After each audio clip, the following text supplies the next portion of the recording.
This video is a walkthrough of the CDC Milestone app and how to set it up for your child. To start, click on the app to open it. If this is your first time using the app, it will ask you to select a language. Next, select the Start Tracking button to enter the app.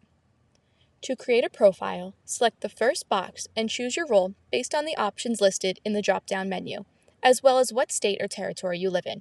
When you're done, hit Next. The next screen is all about your child. You will enter their name, date of birth, whether or not they were born premature, and if they are a boy or a girl. Once you have completed all this information, you can tap the purple circle with the plus sign to add a picture of your child. You can take a photo in the moment or choose from one saved onto your device.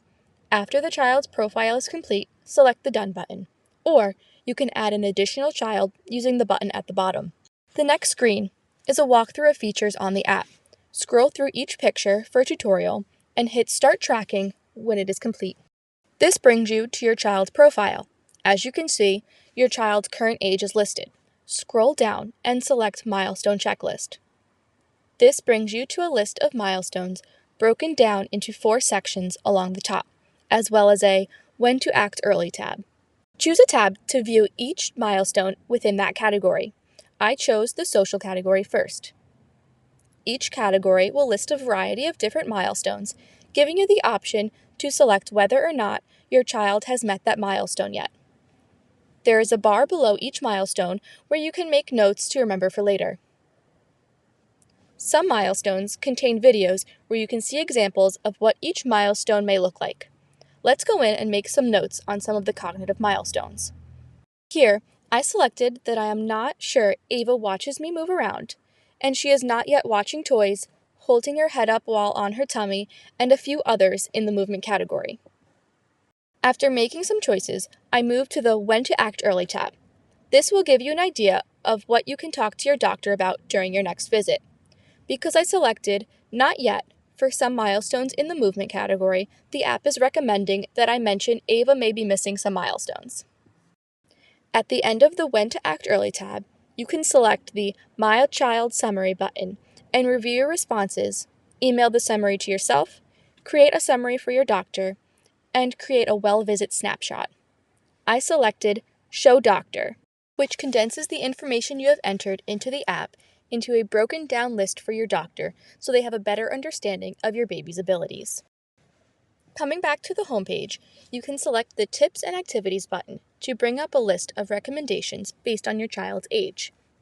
For each recommendation, you can favorite it to go back to later or set a reminder. These tips and activities will change as your baby gets older, so be sure to check back to see what new tips and activities have been added to make sure you're supporting your baby to the fullest. On the homepage, you can also select Add Appointments at the bottom to create a reminder of any upcoming appointments your baby may have. After selecting Add Appointment, input the appropriate information as well as any notes or concerns you want to bring up to the provider. When you are finished, select Add Appointment, and the app will generate an overview of the appointment and send you a reminder the day of. You can also email yourself and others the appointment overview. While at the doctor, you can enter any information about your baby by selecting the Well Visit Snapshot. Here you can see I am entering the date, her height and weight, and if a developmental screening was performed, as well as the outcome of the screening. At the bottom, you can type in any additional notes and select Save to keep track of how your baby is growing. Back on the homepage, you can select the Helpful Resources to see any additional age-appropriate resources for your child based on the state you have selected. I chose New Hampshire during the setup process, so these are some of the resources available to me. These may look different depending on where you are located. You can click on each purple box to expand it and learn more about each resource. Now we are back at the homepage, and using the 3 lines at the top left corner, we can select from additional links. I chose Milestone Overview here, which gives you a brief overview of some of the milestones that can be expected at this age. This is a much more general list than the one in the Milestone Tracker section, but can give you an idea of what to expect at this age. From the drop-down menu on the top left again, you can choose to add an additional child, which brings you to the same menu as when you added the first child. Going to the top right corner, you can see I have a notification, and after clicking on it, I can see this is a reminder for her upcoming appointment. While on the homepage, you can also select upcoming ages to review their checklists as well as mark off any milestones your baby may have already met the same way you would for their current age.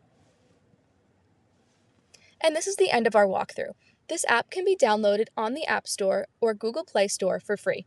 Remember to always consult your primary healthcare provider if you have concerns about your baby's development.